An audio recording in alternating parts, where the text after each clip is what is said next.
In November 2023, a 100-year-old credit ratings agency quietly opened a new desk in Midtown Manhattan.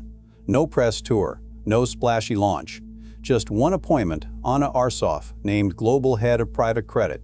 Inside 2 years, that quiet move would help push Moody's private credit revenue up 60%, lift its ratings margin to a record 63.6%, and quietly extend a regulatory toll booth that has stood since the 1970s into the fastest-growing corner of finance. This is the story of how Moody's slipped a century-old monopoly into a $2.1 trillion market that barely existed a decade ago, and got institutional money to thank them for it. By the end of 2024, global private credit assets under management hit $2.1 trillion. A decade earlier, this asset class was a rounding error in pension allocations. Today, it is the fastest-growing corner of finance, and Morgan Stanley projects it more than doubles to $5 trillion by 2029.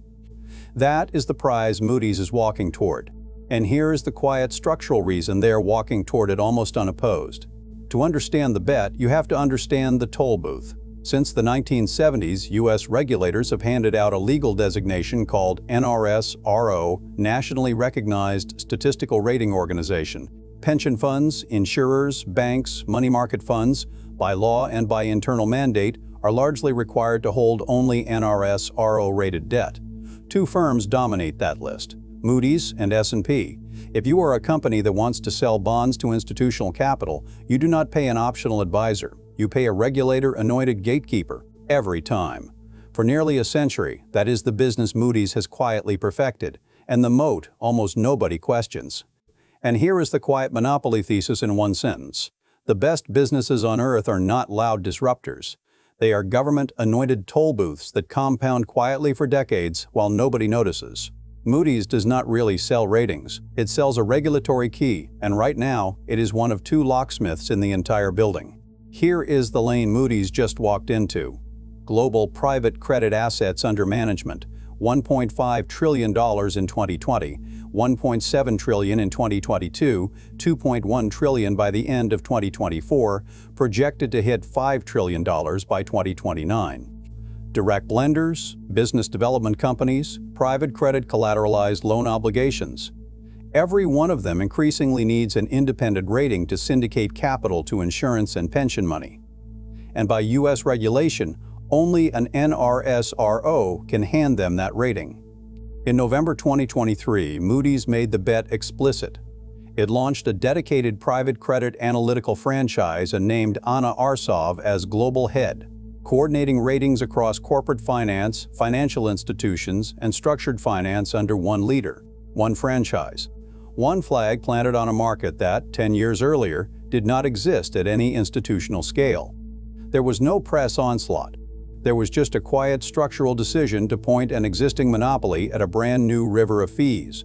By the end of 2024, Moody's had already completed roughly 400 private credit rating mandates. That is 400 new revenue streams, high margin, recurring, sticky, built almost from scratch in roughly 12 months. The toll booth was already collecting in the new lane before most equity analysts had updated their models. And the rate of capture kept accelerating. By the second quarter of 2025, private credit transactions made up 25% of all new first-time mandates at Moody's Investors Service. 1 in every 4 new clients walking through the door came from a market most retail investors have never heard of. That is not opportunistic. That is structural. That same quarter, even as broader bond issuance fell roughly 12%, Moody's private credit revenue grew 75%. Let that sit for a second. The traditional bond market was shrinking. The new private credit franchise was nearly doubling. The thing Moody's launched in late 2023 was no longer just a hedge against a slow public debt market. It had become an actual growth engine. And here is what that looks like on the income statement.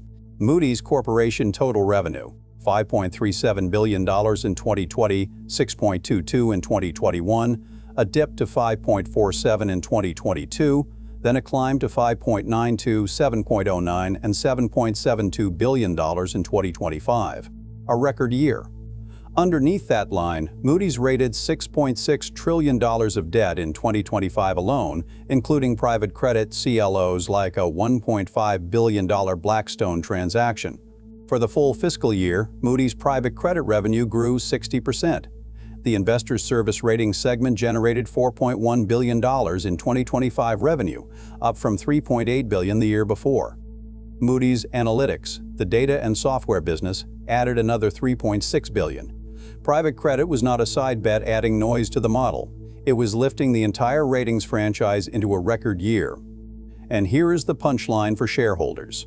Moody's Investors Service adjusted operating margin hit 63.6% in fiscal 2025, a record high, driven explicitly by private credit and leveraged loan volumes, 63.6%. For context, that is a margin most software companies would envy. Private credit ratings are essentially software like incremental revenue layered on top of a ratings engine that already runs at margins the rest of the financial industry can only dream about. So what just happened? A 100-year-old company, sitting on a regulatory moat handed to it in the 1970s, used a single org chart change in November 2023 to extend that moat into the fastest-growing corner of global finance. No new product, no new technology, no risky pivot. Just the patient application of an existing structural mandate to a brand new market. That is the quiet monopoly playbook in its purest form. Not innovation, not disruption, inevitability. The boring kind of compounding that builds the most powerful businesses in the world. And that is the uncomfortable lesson for growth investors. The most powerful businesses of the next 10 years are not the ones building the loudest new thing. They are the ones quietly extending 100-year-old regulatory mandates into trillion-dollar markets that did not exist a decade ago. Moody's just showed you the template. If you want to spot the next quiet toll booth before everyone else does, subscribe to Quiet Monopoly. We hunt these businesses every single week.